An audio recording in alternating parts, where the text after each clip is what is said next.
Hello, welcome back to the channel. Or maybe it's your first time. Welcome. My name is Kamga and I watch a lot of YouTube videos, probably like you. I mean, if you're watching this one day, you're probably like me. And I decided, well, if I'm going to watch all these videos, might as well react to them. So this video is titled Why Dating is Ruined in 2022 and it's by Things. I watch a lot of red pill content because I am a cis heterosexual male living in America and I come from Africa, where Cameroon specifically. Well, the dating scene is a little bit different. I think the dating dynamics in the West is similar, but also quite different from what we have here. And so some of this content helps me get a better understanding of things. And as I react, you get to understand my context in the whole dating space and my own understanding of things. So we're just going to go ahead and start it. It's been a while since I did one of these. So let's just start the video. What up, guys? Welcome to the Just Pearly Things YouTube channel. Today, I'm having classes for my friend Jess. Yes. Would you say you're like half red pill? I say I'm half red pill. Yeah. So I'm giving her some lessons just in life. Make sure you pay attention, class. And my producer, blessing, he's camera shy, but he's been telling me, right? You been doing good? Yeah, he said he's the man of his house now. Oh, is he now? Good for him. Oh, by the way, if you don't know what red pill is, then just Google it, research it. But what I would say is there's an origin story about the whole Neo movie, red pill, blue pill. Take the red pill, understand knowledge. Take the blue pill, go back to sleep. But I think there are two main groups of people. There's like people who think just the idea of the red pill is disgusting and people should just be straight humans who are dealing with life and accepting reality as it is. And there are other people who really do believe that the red pill is the only way, which I don't think it is, the only way to be a man or a real person, things like that. So for me, the idea of half red pill doesn't make sense. Like, you either know and accept some of these things or all of them, or you don't. So being in the middle is like, I sort of want to be like you guys, but I don't want to be called like you guys. So anyway, half red pill, I don't know what that means, but I think it's interesting. Anyway, so today's lesson is why dating is ruined in 2022. Dang. Okay, so Ruined. Ruined. You think it ever could come back? no, the marriage rates have plummeted. Oh, Lord. Plummeted. They're Jesus. lower than ever in human history.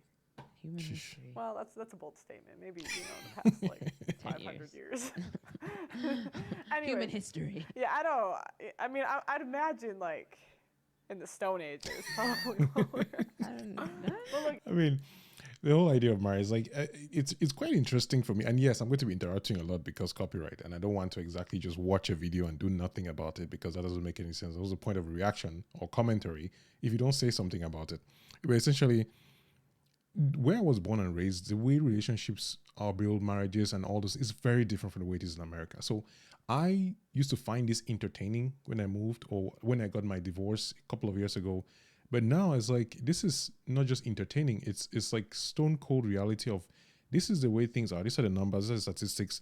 This is the way people are operating in this environment. And even if you don't want to participate in the environment, knowing the things that happen in the environment can help you actually deal with whatever it is that's in that environment. So that's why I find this content interesting, not just because I'm like, I want to pout or just talk about the points, but to really get a better understanding of what is going on, why is it happening, how do I fit into it, how can I prepare for it. And I think it's relevant for especially growing up in this environment where the internet has basically made access to information across the board. So it's like people in Cameroon right now can see this and can behave like this. So it's no longer just where you are, it's really what you have access to. So, yeah. Okay. Look, that's not the point. So this all started in the 1950s with birth control. Actually, that might have happened in the 60s, 1960s. Birth control. Now, what happened with the development of birth control? This led to, hoes. Before the 1960s, 50s, roughly, I don't, this is just a rough, women couldn't really be hoes at the same rate. Like, because if you slept with dude, he might get you pregnant, right? Yeah. So That's a really interesting. I mean, I think I read this from the Rational Male Rollo Tomasi about the idea of how that skyrocketed the whole process of casual interactions and basically reducing the value of those interactions that were previously were associated with a lot of risks. For example, like you're saying, if you sleep with someone, there's a very high likelihood that you will get pregnant and then you have to deal with the consequences of that. Like it was very much like if you partake in this activity, these are the consequences. So you're much more likely to be like, yo, I need to be careful who I'm partaking in with this activity. So I don't want to get into that position. But that changed the game because now that you have the option to be able to not deal with the consequences, then what do you think is going to happen? Back then, you had to prioritize a man that was a provider, loyal, all around just the good guys, the so-called nice guys. Okay, that was what you had to prioritize. Because if you didn't, you would be because no nice guy equals baby mama. You know what the funny? I find this like from the very beginning of this conversation or this just like she's breaking it down like the lowest level. Like, hey, this is class. I need to break this down so they can really understand what I'm trying to say right here. Like, here's some simple equations. No nice guy equals baby. It's like, get it. Like, don't make sure you get it because you need to get it. So back then, baby mama was actually, you should be ashamed if you're a baby mama. Mm-hmm. That was like the worst thing you could do. If you slept with more than like 2 people, you a hoe. Slut. Well, blessing. How does a girl sound with a 2 as a body count nowadays? He said it's a blessing. A blessing. A blessing. The men pray for 2. Because before the 60s, women couldn't be hoes at the same rate. So I find it interesting, especially because I don't know what this would look like in the African context. Like, is it the same thing? Has it affected it the same way? There's not been any studies that have been done. Nobody has written any rational mail from the African perspective. My theory is that people are struggling with basically eating and having food in their homes. They don't have time to be finding out, oh, how many women are having interactions with how many men I didn't. I feel like it's one of those first world, third world problems where like people are struggling to basically put food on their tables and have their roofs and deal with their terrible governments and bribery and corruption, that they don't have time to be researching priorities. Basically, that's what I'll say. Priorities. Like, people have different priorities at this point. back then, the fathers were involved, the brothers, and they would vet the guy. They would say, is this guy good enough to screw my daughter? Yeah, right? Mm-hmm. And so they'd make sure he's a provider, loyal, good guy. The problem is women may be attracted to a good guy, but we're not aroused by the good guys, okay? Ooh. So when we, as women... Ooh, that is a very interesting point.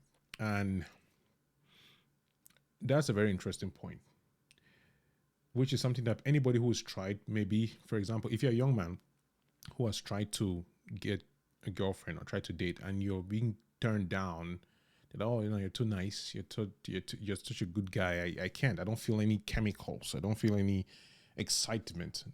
This may be the thing. This is probably why it's like, yes, you're good, but I don't feel anything, so peace out. When the hoes got the opportunity to be the hoes, they started banging. They called them, all right, Chads. Chad and Tyrone. I don't know if this is actually serious or if they're like drunk or something. Now, who is Chad and Tyrone? He's the guy your girl thinks about even when you're married to him. I'm sorry, fellas. Dang, Tyrone. Shout out Chad. Shout out Tyrone. Shout out. You know who you are, Chad and Tyrone. 6 foot. 6 figures. 6-pack. 6 inches. Oh, there's a new one. These are the tall men. These are the men that all the women want. Now, sometimes when the girls are in their younger years, they might even, overlook the 6 figures if he's 6 foot, 6 inches, muscle, good looking guy. Now, is this the same type of husband that they were looking for before, Jess? No. Not the provider. So what did this lead to? Well, I personally think that's an oversimplification of the situation. I think it just left from like, yeah, so there was birth control and then now they stopped doing it. I think it was over time. And I want to even assume that, and this is just an assumption, I don't have much knowledge on this, just to be clear. Like the feminist movement that was led by the female liberation probably started with this whole thing. I don't know much about history. If you're watching this, I know a lot more about that. Please do leave links. I love to read, so I'll probably not read the books or anything. But from my perspective, like this is not just a direct link. Like, okay, this happened and then that happened. It's an oversimplification. I get it. It's just like, it's easy to forget that there are other factors that contributed to the change in that, and it did not happen overnight. And I have to think maybe the economy changed. You know, like more like, at the time, it was also the idea of housewives and people staying at home and taking care of families, and you didn't have to necessarily go out there and do things. And then a lot of things have changed, which I have a feeling should probably address. If not, then that's all right. But yeah. Let me put a red just to, what did Chad and Tyrone lead to? Baby mamas. Baby mamas. Did she tell you about her toxic baby daddy? You've heard the girls on the show say that? There is also something that I would want to point out. And again, I don't have the information, but it's also the idea of the ability of, I think it's in America mostly, and this is all assumptions, where something about the government being able to support single mothers that led them to not necessarily need their fathers, and what so quote unquote broke down like the African American family system, where it's like, I don't need a man, I can take care of myself, I can do by myself. What's the point of having a man if he no longer does that provider role and all that? So yes, she's talking here about how that led to this because they could get Chad and Tyrone, but also thinking about the economic aspects of not necessarily requiring a man to be able to do his responsibility of taking care of you, or men who were not, I don't know what I'm trying to say, but basically it wasn't just birth control. It started with birth control, but there are other factors I think need to be considered in this whole conversation. Chad, Tyrone. That's who they are. Anyways, so on top of that, what happened next? So that was the beginning.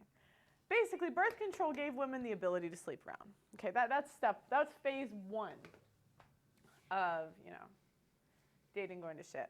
Phase two, no fault divorce. When was that instituted? So not only could the women screw the Chads and Tyrones, the wives could screw the Chads and Tyrones. Now, these are the girls that are 4s, 5s, 6, and 7. They're sleeping with Chads, Tyrones. Don't matter if they're married or not. They don't care. They don't. You can't trust these hoes. These hoes ain't loyal. Nah. And so what they would do is the government granted women the ability to leave. And leave we did. That's what the rate of women on birth control increased, marriage decreased, divorce increased. And then before, it was a big deal to get a divorce. Now women, like it was actually pretty hard. Now women can leave. Back in Cameroon, where I was born and raised, I don't think it's actually that simple to get a divorce unless you have like the money required. I think it's first of all, there's the societal stigma attached to it, which has its pros and cons, I think. But then it's not as simple. You can't just walk up to court and then just be like, yeah, I don't like this man anymore, I want to walk away. And then you're like, yep, take half of his stuff and go. That's where like some of the difference between the way things are done in this side of the West and how it's done in Africa and other countries and other continents. It's like, it's not as simple. You have to really go through hoops for you to get that. And I guess that is something that changed at that point. Leave whenever they want. They can just, and go screw the Chads and Tyrones. The next thing that happened, before the 1960s, before birth control, the other issue was if a woman left her husband or made poor decisions, she would be homeless. If she screwed everyone in the town, nobody would want to date her after. Now we have the incoming simps. This was a skip, yeah. People that marry baby moms. She's got 2 kids from 2 different dads. Who cares? Let's just marry her. So y'all started bailing them out. And if the simps didn't bail them out, right, if the bail out the baby mamas, the next thing would be the government. Government. So in the 1960s, that is when you see, in the UK, it's free housing for single mothers. Oh, wow. And yep. In the US, it's just a bunch of programs, and it depends on the state, right? That's what I talked about earlier. But in a lot of states, free shit. It's like you get a house. Yeah, that's what I was trying to talk about earlier. So pretty much, my understanding of this video is changing and evolving, and I think I drew conclusions too fast, too early. But yeah, there have been incentives that have been put into place that would stop previous actions that were considered damaging to reputation and biological safety and reproductive safety and family safety. That now is like, well, I don't need you. I don't need to be here. I don't need to do any of this. Why? So it's like, that's why for me it's important to understand some of these things. Doesn't mean that necessarily applies across the board to everybody or every country, but having this knowledge helps you make better decisions. And when you're having this conversation with the person that you want to be with, the way you think about the future is a little bit different. You're no longer just talking about likes and dislikes and things. You're looking at values. You're looking at understanding of the political landscape. You're looking at where do you want to be? What are your goals? And like, you're looking beyond just what you see, because you want to understand, how do you think about these things? So, hey, red pill all the way. You get money from the government. If you pay people to be single mothers, more people will. Now, what happened next? Social media. The ultimate ego inflator. Okay, women. All right, this is what social media did. Here's a girl. This is let's say this is, what should we name her, Jess? Susie. Why Susie? All the Susies in the world now are going to be like, no, why? Now, Susie, what would we rate Susie 1 to 10? She's about like a 4, maybe 5. She's not a whale. She's a stick. She can't be. Oh, I can't see Susie. Oh, sorry, Susie. Okay. She's like on the higher end. No, I mean, I'm just saying she's not fat. We can keep her 4. You want to be a 4? We'll say 6. 6, okay. Susie is a 6. No, 6 is cute, right? Now, this is another place where people are going to get offended because they're losing a scale to measure somebody's hotness or whatever. This is the internet. You can do whatever you want, insofar as it doesn't hurt anybody. But the idea is that there's a scale of like, if you're a 1, you're less desirable. If you're a 10, you're most desirable. And then, yeah. But what I would personally say to that is, like, the majority of us men are usually average. And there's certain things that you can do to move towards the end. Usually, financial, working out, health, basically increasing your value increases your thing on that scale. But now other people would say that scale is different for different genders. Like, what makes a woman a 10, for example, is different from what makes a guy a 10, and vice versa. What makes a woman a 1 is different. And usually, in most cases, and it's arguable that what makes a woman a 10 is purely physical. But then, I don't know if you've seen the memes that were circulating, like, oh, he's a 7, but he does this. And then now, basically, the number on that scale changes depending on factors that may or may not be depending on the individual. For example, you might see somebody who is not that attractive. Let's say, for example, is a 5. But then you find out that he works at a job and makes a lot of money. He suddenly, automatically, because of his financial status, becomes an 8, becomes a 9. And then you find out that he's actually an MMA champion. He becomes a 10. Like, yes, he can. He looks sort of okay. He makes good money. He's able to protect and provide. Good. He's a 10. Like, it's just an arbitrary skill, a simple skill to help people talk about these things. So if your sensibilities are hurt by those, right? However, Susie, with the development of birth control, has been screwing 9s, 10s. This is Chad, Tyrone, etc. And then what she does is she goes on Instagram, it's like the Instagram logo, posts a picture and gets likes, hearts, from athletes, entertainers. high value man. Who else? Actors. Let's put in actors. Mm-hmm. Now, these men would never. How many rappers are gonna wife Susie? None. But she thinks that she's on the athletes, the entertainers, the actors. Maybe it's not them, but the equivalent, right? She thinks that she's on their level. She's not. She's just been screwing up. Mm-hmm. And so then what Susie does Screwing up. is she now has slept with all these guys that don't want her. She's got low self-esteem, right? No, sorry, let me cut that. She's got high self-esteem because she thinks she's this hot, but the guy that's really this is Joe over here. This is Joe. Joe, goody two shoes Joe. Nice guy, Now, Joe. Joe, let's say he's a 6 point, oh shoot. Let's say Joe is a 6.5. So he's slightly better looking. He would take Susie seriously. But she's been ran through by these guys, and now his wife has got this high-ass body count. She slept with all these guys. Talking of body count, I saw a video today on Instagram that made me feel a little bit weird. It was all the whole body count thing about how, like, the basic gist of it was the reason why people are worried about the idea of a body count is that people who have those body counts are no longer focused on the individual on the body counts, but more of like, oh, I have conquered. I have a long list of things. And the comments in the video made me feel like, man, what do people... It actually made me reconsider my whole view of that and just made me rethink, like, why is it bothering when you find out that your girlfriend, the person you have to be with, has a high body count? Like, is it like, because people say like, oh, it's an ego thing, because men are insecure, because men don't... They want to compete. They want to be... That is because men see women as an object and they want to be the first to play with the object. And in my mind, I was like, what? What is wrong with me wanting to be with somebody who has not been ran through? Like, just baseline. Like, so that makes me insecure because I don't want to be with somebody who has gone round town and then settles for me. Like, so I'm insecure because of that. Okay, then I'm insecure it is. Just like... I don't get it. I just don't. She really wants these guys, and she says, fine, I'll marry Joe.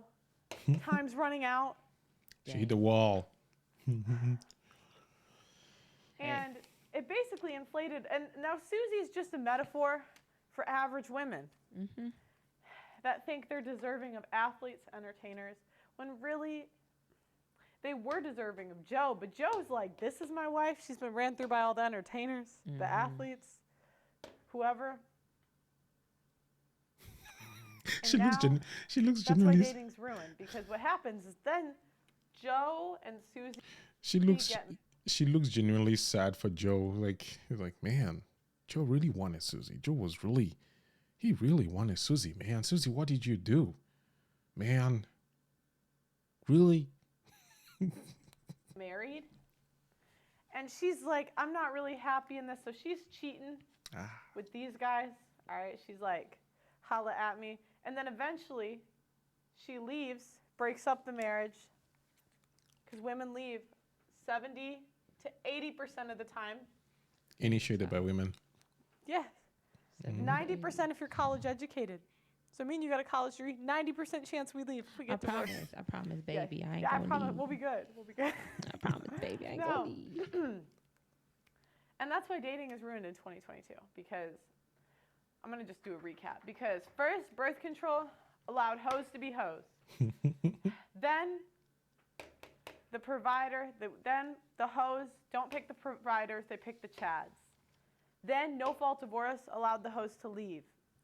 Then the government funded them leaving. And then social media made girls that are 6s think they're 9s and 10s and deserve 9s and 10s and think they're too good for the guy that's on their level. And then they marry the guy that's on their level. And then they're thinking about these guys and they're like, damn, I wish I could have had those guys. And so what they do is they break up their home because they think they can do better and they can't. But then what happens? At the end of the day, there's no consequence because of you simps who bail them out. Class dismissed. You know, that's the interesting thing about this whole thing, because it sounds, I mean, I get the whole simplification of the situation and laughing at some things, but it's a serious issue. It's a serious issue because that's what, not the same like, that's what I went through. I'm not like a 7. I don't even know what I am on that scale, to be honest. And that's the thing. One of the things that Kevin Samuels talk about, which I think inside people just hating the whole idea of the way he was speaking, we're not actually seeing the gems I was bringing, was, for example, only other high-value men can point out a high-value man. One of the things that he was saying is like, it depends on your role in society, like how useful you are to other people and whether other people who are in that position recognize you. So you can't really rate yourself, in my opinion. Other people rate you. It's just like saying, if you say you're an honest person, other people will say if you're honest based on your interaction with those people. You can't say I'm a 10. Like, yes, you could be right because you've seen, oh, other 10s are this way. I'm look closer to this 10, so I'm probably a 10. But most people, majority is a bell curve, is the average. Most of us are average. I want to say average at best is an insult that goes viral. Most people are average. Most people are average intelligence, beauty, looks, whatever. Now, people who work hard, people who are the outliers in all cases, people who decide to change your destiny or go do, I don't know, Botox. But anyway, point is, what I'm trying to point out is like, I don't think it's just ruined in 2022. I think there's going to be a whole generation that is not going to understand how relationships work, what to look for in a partner, what to look for when you're dating, how to actually build marriages, how to build happy families, how to make, like, honestly, I'm worried because I'm looking at a situation where people have the slightest inconvenience in a relationship and they're out. The moment the partner asks you to do something, they're controlling, they're narcissists. The moment your girlfriend says she wants you to change your friends, she's a thought and she should not, like, both sides. We don't want to get better at being with somebody and improving ourselves and growing. So we take advice from people on the internet and we watch videos and react to them. But yeah, my fan is on. I'm ending this video because I don't hate that sound. So keep watching, subscribe to the channel if you like it, and I'll see you in the next one. Peace.